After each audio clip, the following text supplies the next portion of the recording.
Hello ladies and gentlemen, and this is now my second screencast. It's all very exciting, and this one is going to be about how to make a bar chart in Excel.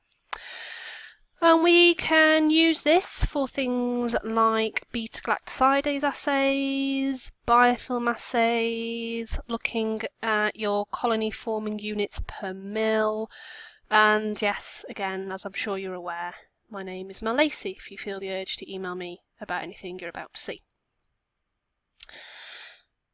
So again, I'm one step ahead of you because obviously I've got to have some data, so you don't have to spend 5 minutes watching me type into Excel. So again, just to talk to you about how I've laid my data out.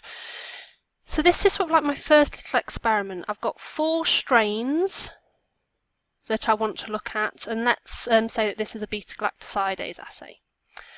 So I've got 4 strains, and I've done 3 repeats. And then this is the final piece of data. So this is going to be my milliunits that I've got in here.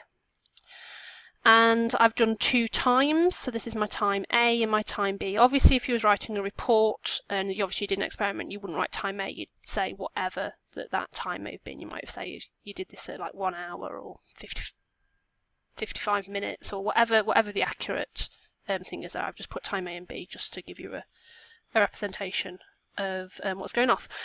So you've got your data, you've got it nicely laid out. Now, because you've got several repeats, we want to average those. So it's best to leave them unaveraged until you get to Excel, because then what you can do in Excel is you can also work out a standard deviation, and it just makes your life a little bit easier. You don't have to do everything on an old school scientific calculator. It's much easier to do it in Excel.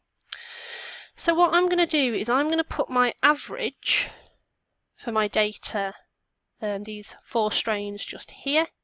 So I've just typed average just there, and I'm going to put my standard deviation here, so I'm just going to shorten that to SD. And I'm going to do the same just here. So I'm going to do average, standard deviation. Alright, so how to work out an average in Excel. So you've got this function bar up here, and to access all the nice functions that Excel's already set out for you, you press equals up here. So you can either click on the cell and click in here and press equals in here, or if I press escape and come out of that, I can just click on the cell that I want to type it in and just press equals. You don't have to click into here first, you just have to make sure that on your cell you've pressed equals. So if I press this little down arrow just here, what is in this drop down menu is the most common things that people use in Excel, and you can see here you've got average, and that's what we want to do. If you're ever in a situation where you want to do something in Excel that isn't in this, first probably 10, 12 or so options, you can click on more functions here, and as you can see there's loads and loads and loads and loads and loads and loads and loads and loads and loads, and you can search them in here. But I'm going to press cancel because we don't need to do that because the average was already in there. Because we've pressed cancel, we've come out of that completely, so that equal sign isn't in there anymore. So we just need to press equals again to get back into this menu. So average, and it's saying what numbers would I like to average. So actually Excel's done a pretty good job of guessing here. It says that it'd like to average for me B2, so B2 to D2, which is here, so that's correct. It doesn't always guess as well as that, so what you can do is just press delete and that'll get rid of that because it's highlighted, or you can just delete it, or you can just pull over it and just highlight yourself what data you want it to average. So I want to average these 3 repeats for strain 1, and when I've done that I can press OK, or I could just press enter. And just as a point of note here, it's telling you the numbers that it's averaging here, and these mirror these numbers here. So it's just an opportunity for you to just double check and have a look at those numbers there, and if there's anything really unusual, for example, if it said strain 1 there, you'd know that it had this little bit of this formula here was wrong. So I'm going to press OK, and then this is my average. So what I can do is, so I don't have to go through that process for every single one of these, I can just pull this little black square here, press down on my left click and just drag it down like that, and obviously just let go, and that's carried that functionality down, but it's done it for each of the rows that it's on. So if we just look at this bottom one, it's done our average and it's gone from B5 to D5, so it's done those three, which is right. If you are dragging stuff down, it's normally just a good idea to double check that it's done it correctly, and just keep an eye on your numbers to make sure nothing really weird's gone off. So now we're going to do the same thing for the standard deviation. So I'm going to press equals. I'm going to press this little down arrow again, and STDEV, that's my standard deviation. And here, when I said it doesn't necessarily always do a good job of guessing which numbers you want, here's an example of that. So it's got my B2, which is correct, but it also wants to include that average that we made the task before we did this one. So that's not right. So I just want it to do a standard deviation of those 3 numbers. So I'm just telling it, actually, now I want you to do those 3, not including that 4th one. And again, you can see the numbers here. I can go, yep, there, they look pretty right. And then I can press enter or click OK. And do the same again. So just click and drag down on this dark square at the corner and let go. And then that's that functionality down. Now, what I could do for my time B is I could repeat that process. But I don't have to. What I could do is, because it's basically the same data set just repeated at a different time, I can highlight all of it and then right click, copy, and then right click, paste, and there's about 1,000 options here. So I'm just going to press standard paste, and I double check obviously, but that just copies it straight down, and then that will update all the formulae to be the row that it's next to. Obviously you could Control-C, Control-V for that if that was how you like to move data around. So we've got both of our time points, we've got both of our strains, we've got our repeats, and now we've made our averages and our standard deviation. So now what I'm going to do is we're going to make a bar chart. So I'm going to make a bar chart of time A first. So I'm just going to highlight, then this is still flashing because it's still giving me the option of copying it. So if that flashing you're not enjoying, you can just press escape and it'll stop doing it. It doesn't really matter, to be honest, because as soon as you start doing something else, it'll just come out of that function. So yeah, like I said, I want to make a bar chart. So I'm going to highlight my time A data, that average that I want to put in my bar chart. I'm going to go to insert. And I think I obviously don't want you to do it sideways, so obviously I want a column chart. So I think maybe the word bar chart perhaps isn't the correct word, but a column chart sounds a bit rubbish, so I think I'm going to stick with bar chart. So yeah, so here's my bar chart of this data, which is here, and that's right, isn't it? Because this higher one, this 7.3, is this one here, which is lovely. So what I'd like to do to start off with is sort this out really a little bit, because series 1, I don't want this data to be called series 1, I want it to be called time A. I don't want these columns to be called, well, I could, to be honest, I could keep them called 1, 2, 3, 4 in this instance because I've labelled them strain 1, 2, 3, 4.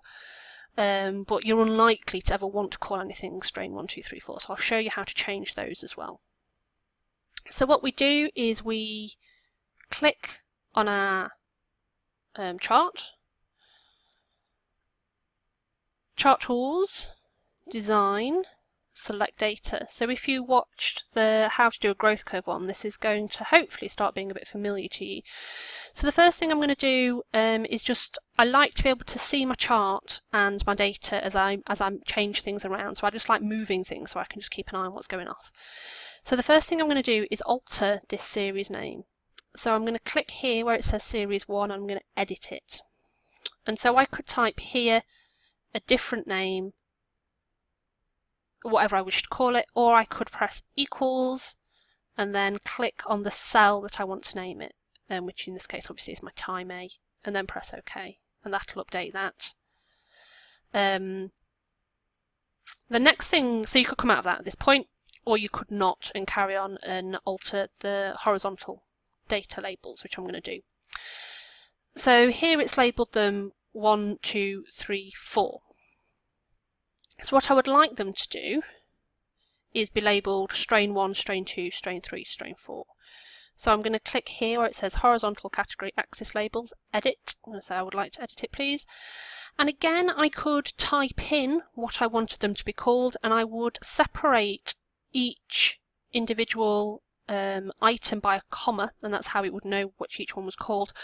Or I can press equals and just pull down on this, the names of them there, and as you can see it's just automatically updated it with my strain names, and I'm going to click OK.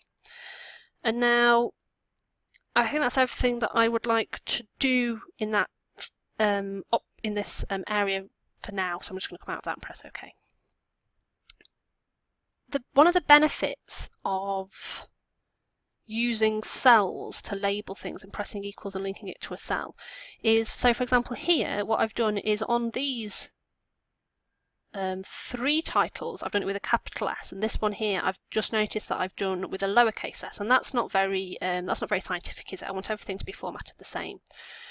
So what I can do here is I can go into this cell, make that a capital S, just press enter, then it updates that immediately and I don't have to go all the way back in to that data formatting area to be able to do that. And the same with this time A. If I wanted to make that T a capital T, which I probably do just because it looks a little bit more professional, I can change it there and it'll change it there, and that's lovely. When I altered the name of this data series, it did for some reason decide that I wanted it to be my data, the title of my graph, which I don't. So I'm just going to click it and then press delete to get rid of it because I don't want that to be the title of my graph. So this is showing the averages, and you've also made these standard deviations, and what we can do is we can put these onto your chart as error bars, and what that allows you to do is visualize the amount of error within each sample. And how to do this isn't as straightforward as probably it should be. So what you need to do is you need to click on your data series, and you'll know you've done it because each of your bars will get this sort of blocks around them. You can also see that you've done it because it highlights the data you've used for this series, which is this, and then obviously that's the title of your data series. So then you go into layout, and then this is where we're going to put our axis titles on later on, and we'll come back to that. But over here in this corner we've got error bars, so I'm going to click on that, and there's several options, and I'm going to say I would like more error bar options please, because it doesn't do a particularly good job of guessing what you would like them to be. Again, I'm just moving this way so I can see my chart as I'm fiddling around. Now you can have quite a few options here. You can have error bars where it's both positive and negative. You can have them just as minus or just as plus. I think in most cases you'd want them as both. And the end style you can have no cap, which is where it just is a line, or the cap. And again, I think the cap's better because it just means I think you can visually see what's going on with your data a little bit better. Now the options here, so I think those are just the default options that you can leave. Sorry, I'm just telling you that there are other options are available. So the error amount, you want to put in what you worked out from your replicates. So it's saying you can have a fixed value, a percentage of the data, so in this case the percentage of your average, or a standard deviation, and I'm never entirely sure how it works that standard deviation out. So we don't want any of those options, we want custom, so we want to put our own information in. So you're going to click on custom and then click specify values. So this is highlighted here, so I'm going to press delete to get rid of that. And I would like my positive error bars, so these are the ones that are coming up like this, to be this standard deviation. And I'm just going to pull down the series of standard deviation which correlates to the averages, because obviously I'm doing time A at the minute. So these are the averages that are plotted, and these are the standard deviations that are attached to them. So I'm just going to pull down on that. So that's going to become my positive error bar values. For my negative error bar values, just make sure when you're doing this you actually delete this little thing here, otherwise it messes it up and you have to do it again. So delete that. And obviously I want the negative error bar values to be the same. So I'm going to pull that down. And then I'm going to press OK, and that should update. Yeah, and that looks much better, doesn't it? And then I can come out of this and close. So it's not the most straightforward thing to get to, but we'll do another set in a minute, so you'll see it again. So this is nice. So we've got fairly tidy error bars on these chaps. Depending on what experiment you do, error bars can be sort of smaller or larger depending on what's accepted by the field. So if you were going to assay biofilms are notoriously hard to make sort of respectable error bars with, because by their very nature they're very heterogeneous, whereas flow cytometry, because you have such a high number of cells, you do tend to get quite low error. People talk of like the biology 10%, which is a good guide, but obviously depends on the kind of data that you're looking at. So you can see this strain 4 here, and you could have told by the data before you plotted it on a graph. This is sort of a little bit all over the place. This one here is much higher than the other two. And what that means is that the standard deviation is much higher, which means that this line here is much bigger. So you're seeing that as a representation on your graph. So these ones, this one here is saying like this is my value, this is my average, and the spread of data is quite small, whereas this is saying, well, this is my average, but actually my spread of data is much, much bigger. So it means you can really clearly see sort of the quality, the spread of your data as you go through. So what I'd like to do now is I'd like to add time B onto this graph. So what I'm going to do is I'm going to click on the graph itself. I'm going to go into Chart Tools and we're going to go into Design. I'm going to go back into Select Data, which is where I altered this series name and I added my horizontal labels earlier. And now I'd like to add another data series. I'm going to click Add. So I'd like my series name, I'm going to press equals, I would like that to be time B. And my series values, I'm going to delete again this little bit of information in there, and I'd like it to be these averages. Obviously I can plot both of these on the same graph because both of the strains are the same. Obviously if the strains were different I wouldn't be able to plot them on the same graph. I'm going to click OK. And click OK again. And I'm just going to alter this lowercase t because I want them both to look the same, so I can just go into that, make that a capital, and because I linked it within that menu it just updates it automatically, which is really nice. So again we want to put some error bars on.